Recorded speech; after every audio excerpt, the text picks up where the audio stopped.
Hi everybody, lockdown is over, so our showrooms are back open again now. So today's video we're going to have a look at some maintenance side, some routine tasks on the vehicle. We're going to use the Grand California behind me. We've got a Caravelle as well just over there, so we'll use the two vehicles to kind of show you these things. So these are the kind of things we're going to be talking about. We're not talking about maintenance as far as oil changes and things like that are concerned. That's more of a workshop task. These are the kind of things that we should be doing on a regular basis. Things like checking our tyre pressures, oil levels, coolant levels, things like that that's in the vehicle as well. A couple of people have asked about that in the past. We thought it was about time we actually did a video, especially this time of year as well, with it getting weather's not great outside, getting a lot dark, it's a lot colder now with the vehicle as well, so definitely a good time to get all these things checked out as we properly get into winter as well. I even think today there's been some snow as well reported around the country as well, so things are definitely getting more wintry as we speak.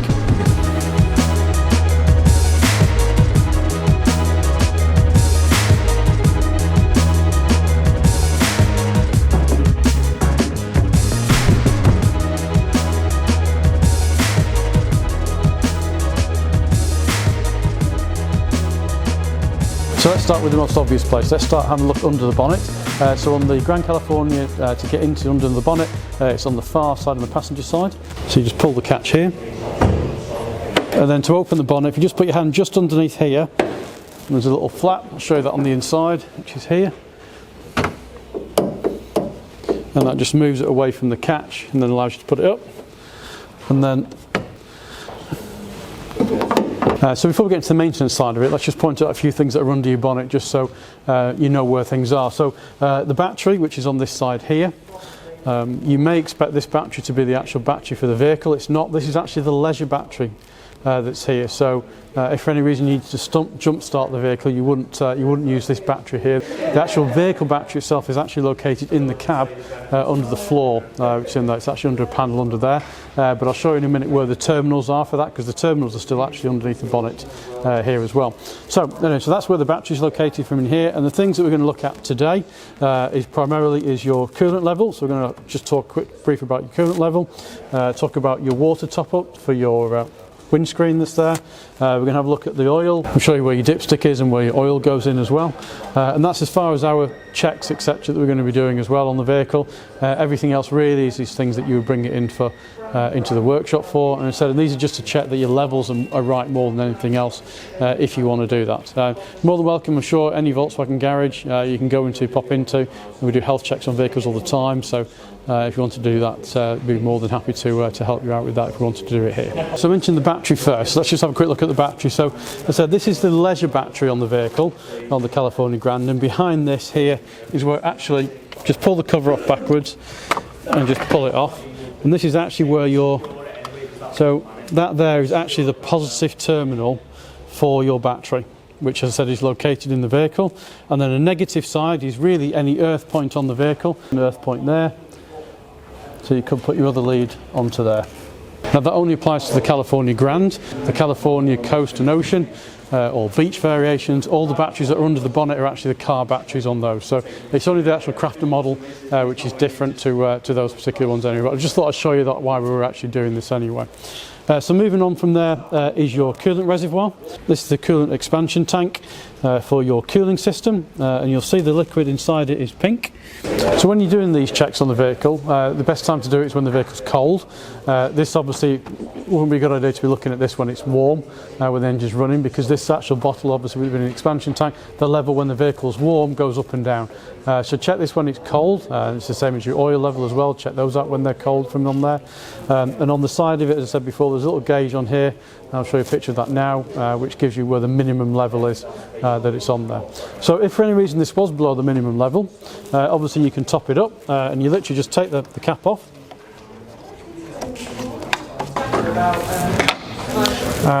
This is ready mixed coolant, which just goes straight into the vehicle. So you just take the cap off, top it up to the level that you need, and then put the cap back on. Now the one thing I would say about the coolant level, depending on the age of your vehicle, is if you are losing coolant and you need to top this up on a regular basis, you definitely need to get your vehicle checked out because it would sound like there's a small leak coming from somewhere that's on the vehicle, and obviously that's why your the actual coolant level is going down. Always definitely worthwhile having some of this in your vehicle with you, because obviously the last thing that you want is for there to be no coolant in there at all, so you need to pop that in. I mean, worst case scenario, if you were stuck somewhere, this coolant is temperature rated, so that it'll take it down to -35, so basically it won't freeze in your system that's in there. But it's always important to make sure that at least you've got something in your coolant system for the vehicle as well. So that's your coolant system. It's just worth having a quick check just to make sure you know where it is. Now the two next things are important things that are definitely worth checking on a regular basis, and that's one, to make sure your washer jets are full up, and those are located here. So you just take the cap off and just put your liquid straight into the bottle here. You can get additive for these, lots of different places. Volkswagen do one. Excuse the dirty toe, I just got this out the workshop. But on the back of most of these you can flip up and it'll give you instructions that's on the back as well, also on the back on there. It'll give you a guide to how much to put in depending on time of year. So obviously there's this won't freeze, that's one thing that's in there, and the concentration of it, it's more concentrate in winter. That's the important thing as well, so that it doesn't freeze, and in the summer you can have a lesser concentrate of it. But you definitely need to put some screen wash in. How to check your engine oil. So there's two things to look for. You're always looking for a dipstick, and that's what you actually check, and we're going to check that with it in a minute. Most vehicles it's usually in a bright colour, so it's easy to recognise it from under the bonnet. And then the other one obviously is where your actual oil goes in. Normally would have a picture on top of an oil can as well, and this is where you put your oil in if you need to top your oil up. As far as oil consumption is concerned with vehicles, most modern vehicles do burn oil. They do tend to use it within the vehicle, so it's no surprising that if you do need to top it up in between services, it's on there.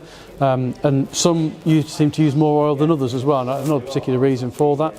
For me personally, the vehicles I tend to drive, because I only keep them for a short period of time through work, I don't tend to ever have to top them up. They tend to, that 6 month period doesn't tend to top them up, but again, that's the individuals with particular vehicles as well. It's just a case of just monitoring it, and if you think it's using an excessive amount of oil, obviously then again that's something that it might be worth popping into a garage for and speaking to.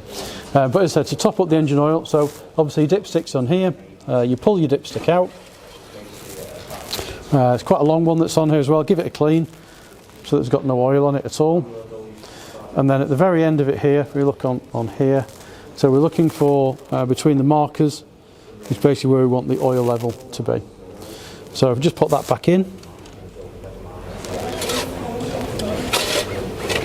seat it all the way in so it's locked in position, pull it back out again. We can just about see the oil level is about there on that vehicle where it just starts to get wet. So when you put the dipstick back in, pop it in, and just make sure it's clicked right into place so it's actually back in the top. So if you need to actually put any oil in, as I said, this is the cap for the oil that's here. Just take it off, get your top up oil, something like for example this, and then just top it up. And what I would do is top it up bit by bit. So put half in, maybe something like that, a quarter of it in. Give it time to sink back down to the bottom, and then just check your level again as well, because you don't want to overfill. That's the other thing as well, is you just want it within that gauge mark on the dipstick. Should just show you on the transporter version. So to get the bonnet, it's just there.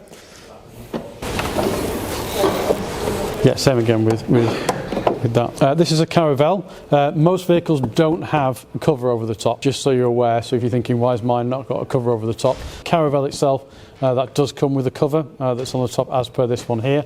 So obviously a California might look slightly different than this because it doesn't have the cover that's on there. But just moving over to the side that's here, obviously that's where your oil goes in, no different from there. And your dipstick back again in yellow here. So just give it a pull it out, wipe it off. You'll notice it's exactly the same dipstick that was in the Crafter, it's no different. Pop it back in again.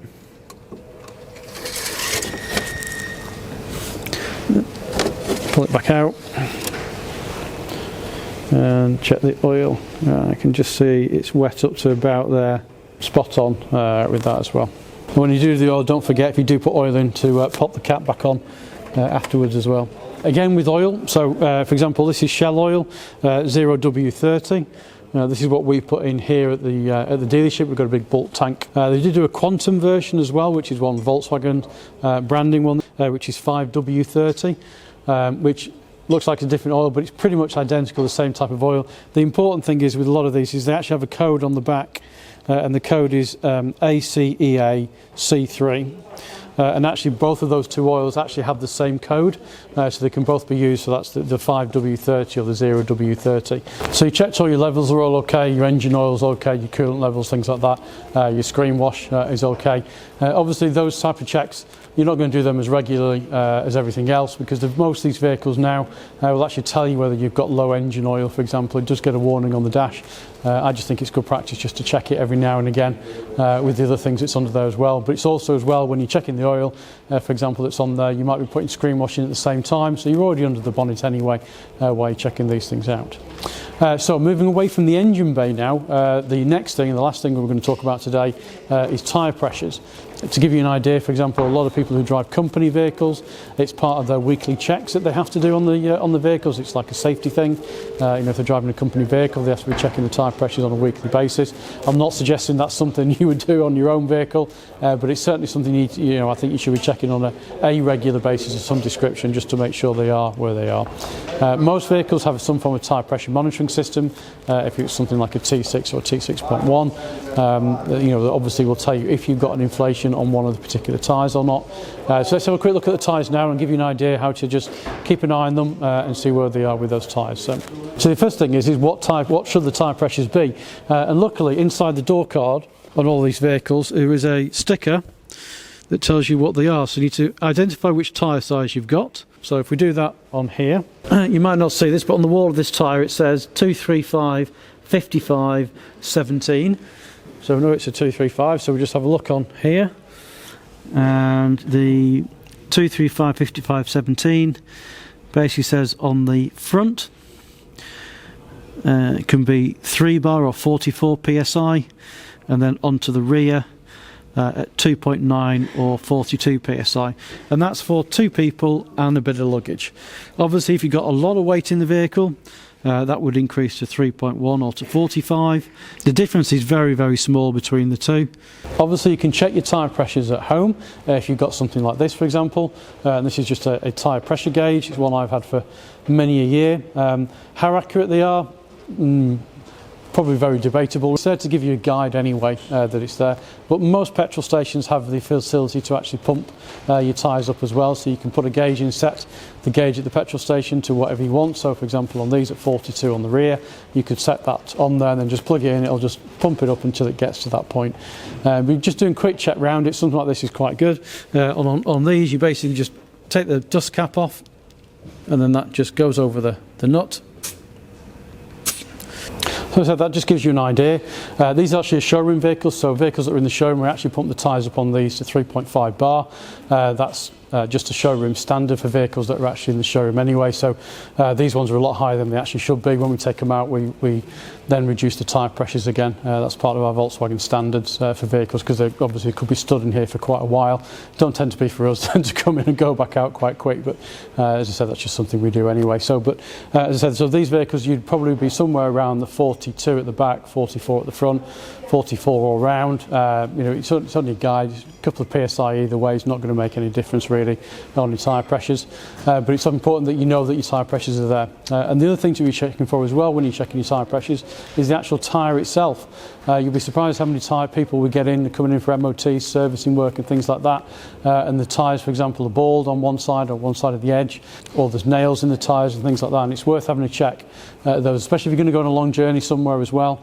It's always worth having a check, and it's an easy way to do it on the front, because on the front you just put the key in, turn the steering wheel around, and the wheel will obviously point out on the side, and you can have a quick check round it, make sure that it's evenly worn all the way across the tyre, because what you don't want to happen is if it's wearing unevenly, for example, on an inside edge, and that's where obviously then you can get blowouts and things like that. So it's quite important to have a look at those on a regular basis, and again with the rear tyres as well, and checking for things like nails, if you've got nails in the tyres or any pointers on there. So you might not be getting a slow puncture from a nail that's stuck in a tyre, it might be fine, but the last thing you want to do is you end up going on holiday or something like that, and that's when that particular starts to leak out of that tyre. So it's worth just having a quick check over your tyres every now and again, and have check the pressures and check the condition of them.